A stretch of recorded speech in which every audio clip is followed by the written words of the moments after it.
Aujourd'hui, je vous emmène dans les locaux de Carbo. La particularité de Carbo, c'est qu'ils se définissent comme une entreprise écologique au sens large. Non seulement c'est leur cœur de métier, mais leur modèle de travail est aussi pensé pour être aligné avec leurs valeurs. Dans cette logique engagée, ils ont choisi la semaine de 4 jours avec maintien du salaire. Et ça, c'est top parce que les salariés ont plus de temps pour vivre, pour se reposer, et donc ça améliore la santé physique et mentale. Les bureaux sont installés dans la ruche avec une terrasse ensoleillée où les salariés peuvent déjeuner ou travailler en plein Paris. Que demande le peuple? Je vous laisse découvrir l'interview d'Anouk Jugla, responsable RH, pour plonger un peu plus en profondeur dans leurs engagements et leur culture d'entreprise. Vous êtes très engagé en faveur de l'écologie. J'ai l'impression que vous mettez une corrélation entre votre environnement de travail, votre modèle de travail et l'écologie. Est-ce que je me trompe? Non, tu as tout à fait raison. En gros, l'idée, déjà notre mission chez Carbo, c'est accélérer la prise de conscience écologique pour réduire notre empreinte carbone.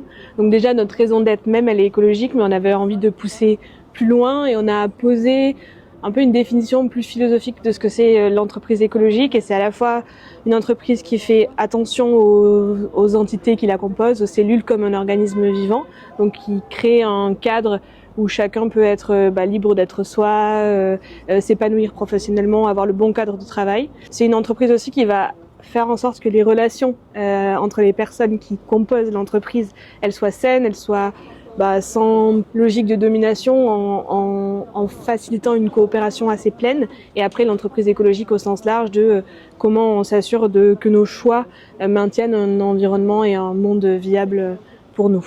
Donc voilà, on a posé ça et du coup dans tout ce qu'on peut faire, que ce soit dans nos conditions de travail, nos politiques RH, notre manière d'être organisé aussi, notre gouvernance, on réfléchit comment répondre à cet idéal d'entreprise écologique que je viens d'expliquer. Par exemple, la semaine de 4 jours, l'idée derrière, c'était, notre conviction première, c'est pour une écologie heureuse, il y a besoin de se réapproprier le temps. Et du coup, la semaine de 4 jours, c'est à la fois libérer du temps de travail pour que chacun ait cette réappropriation qui permet à la fois de prendre plus soin de soi, de prendre du temps pour soi, de prendre du temps pour les liens aussi, donc plus de liens, moins de biens, et de faire attention un peu plus au monde qui nous entoure et de se reconnecter potentiellement avec le vivant. Donc toujours avec ces 3 niveaux, l'écologie individuelle, l'écologie aux autres et l'écologie au sens large. Donc ça, c'était ce qui nous a poussé à mettre en place la semaine de 4 jours.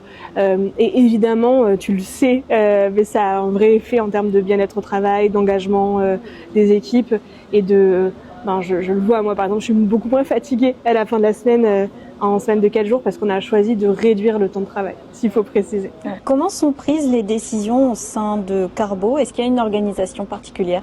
Ouais, alors depuis 2023, on a mis en place une gouvernance partagée. Donc l'idée de la gouvernance partagée, c'est vraiment de partager le pouvoir et de donner à chacun du pouvoir. Ça ne veut pas dire que tout le monde prend des décisions sur absolument tous les sujets, mais que chacun a du pouvoir de décision à son niveau et qu'on est sorti d'une structure très pyramidale, hiérarchique, où on a un cycle infernal de validation, où c'est le manager du manager du manager qui appuie son tampon de validation sur une décision qui est prise par les équipes. Donc c'est redonner du pouvoir aussi aux équipes dans leurs décisions quotidiennes qui concernent leur métier. Et donc on s'est beaucoup inspiré du modèle holacratique avec du coup l'explicitation très forte des raisons d'être de chaque rôle que les gens peuvent porter en interne, des domaines de contrôle et des redevabilités. Et les domaines de contrôle, par exemple, ça explicite ce qui est quelles sont les thématiques ou les sujets sur lesquels tu as pouvoir de décision quand tu portes ce rôle-là. Donc c'est comme ça concrètement qu'on redistribue le pouvoir. Et c'est aussi une manière en fait de éviter que le pouvoir se concentre dans certaines mains et donc de créer des dynamiques qui sont assez malsaines dans le cadre du travail et donc de faciliter aussi la possibilité, la réalisation de soi, la possibilité de se sentir honneur de ses décisions et donc plus de sens au travail et plus de bien-être. Par exemple, là, on a une équipe, donc l'équipe Success, qui est en charge de la relation avec nos clients. Va y avoir un départ futur, qui était une personne qui était plus en rôle de lead sur cette équipe, donc qui facilitait le travail de l'équipe, l'organisation des rituels, le lien avec l'extérieur de l'équipe, etc. C'est un rôle différent du manager parce qu'on a beaucoup divisé. Et en gros, là, la décision de qui va porter ces rôles suite au départ de la personne, elle va se faire collégialement par l'équipe en elle-même. Je trouve que ça c'est assez différent de ce qu'on peut avoir dans d'autres entreprises. Et pour le faire, on choisit un modèle on a des processus de décision spécifiques qui sont soit la décision par sollicitation d'avis. Donc par exemple, moi j'ai pouvoir de décision sur un sujet, je vais aller interroger les personnes qui vont être impactées par ma décision ou les personnes qui vont avoir peut-être un œil d'expert qui vont venir nourrir ma décision et qui vont me permettre moi de l'amender pour ensuite porter la décision finale. Et on a aussi des décisions par consentement.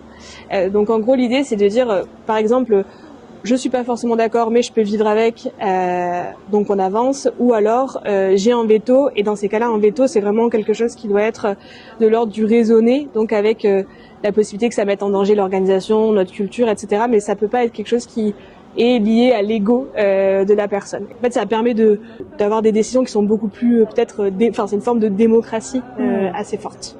Quelles sont les autres choses que vous avez mis en place en accord avec vos valeurs?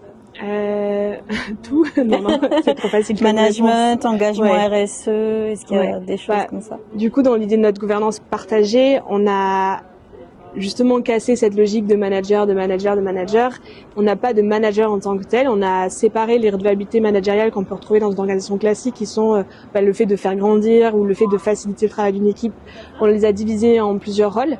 Ça permet aussi à certains endroits qui soient pas centralisés par une seule et même personne, et donc aussi c'est des compétences peut-être plus différentes entre de la gestion d'équipe opérationnelle et la gestion de comment tu accompagnes individuellement les gens. Et donc on essaie aussi de faire en sorte que les personnes elles puissent porter des rôles qui correspondent aussi à leurs appétences et leurs compétences. Donc ça c'est sur le management. Et après dans tout ce qu'on peut faire d'un point de vue RH, on a une grosse culture de la transparence chez Carbo. Donc on a toute notre politique de rémunération par exemple elle est transparente, notre grille de salaire elle est transparente. Et donc ça c'est aussi l'idée de comment on fait quelque chose qui soit équitable, le fait d'avoir une grille transparente, en fait, ça pousse vraiment à aller chercher de l'équité, de l'égalité entre les personnes, notamment sur la question des inégalités de genre.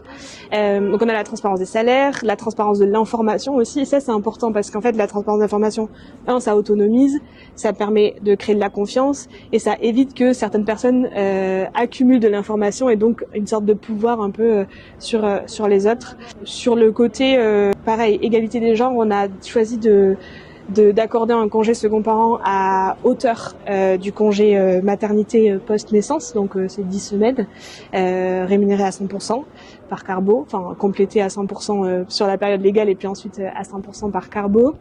Qu'est-ce qu'on a fait d'autre? On essaie aussi dans nos processus RH de retrouver cette logique de gouvernance avec des évaluations de 360. Est-ce que tu dirais que ces valeurs, elles ont été transmises par les dirigeants Carbo ou par les salariés Carbo ou par les deux? C'est une bonne question. Je pense que les fondateurs d'une entreprise ont toujours une influence forte sur la culture d'une boîte, ça c'est sûr. Et donc nous, nos 3 cofondateurs, donc Emmanuel, Simon et Julien, je pense qu'ils ont donné une impulsion sur les valeurs, sur les convictions un peu de base qui ont posé par exemple la question de la semaine de 4 jours, la question de la transparence, de la gouvernance partagée. C'est des sujets qu'ils ont portés, eux, de manière forte à certains moments. À la base. À la base, exactement. Maintenant, notre socle de valeurs, la manière dont on l'a défini en comportement valorisé, tout ça, ça a été des choses qui ont été construites collectivement. Et après, une culture, elle évolue. Et donc, en fait, la culture, elle évolue comment? Par les salariés, par la manière de la vivre. Donc, forcément, les deux. En fait, il y a une impulsion. Et aujourd'hui, je crois que ce qui fait ce qu'on est chez Carbo, ça vient de tout un chacun qui compose le collectif. Et d'ailleurs, c'est aussi pour ça que notre socle de valeurs, notre socle culturel, c'est quelque chose qu'on évalue aussi on évalue l'incarnation de ces valeurs et de ces comportements valorisés au moment de l'entretien d'embauche, aussi pour permettre que ça se modifie pas de manière négative, mais que ça se modifie positivement et que notre culture qui est forte de la transparence, du partage des savoirs, etc., elle perdure dans le temps. Parce que je pense que c'est ça qui crée aussi un bon environnement du travail. Si tu recherches un travail dans une entreprise où il fait bon travailler, check la map que j'ai créée qui te permet de trouver à côté de chez toi les entreprises qui recrutent et qui matchent avec tes attentes d'une entreprise grâce au filtre très poussé d'engagement et de qualité de vie au travail. Tu peux soit postuler en candidature libre, soit tu es redirigé vers la page des offres d'emploi. Ça t'apportera un meilleur équilibre vie pro-vie perso et plus d'épanouissement au travail. Bonne chance! vous.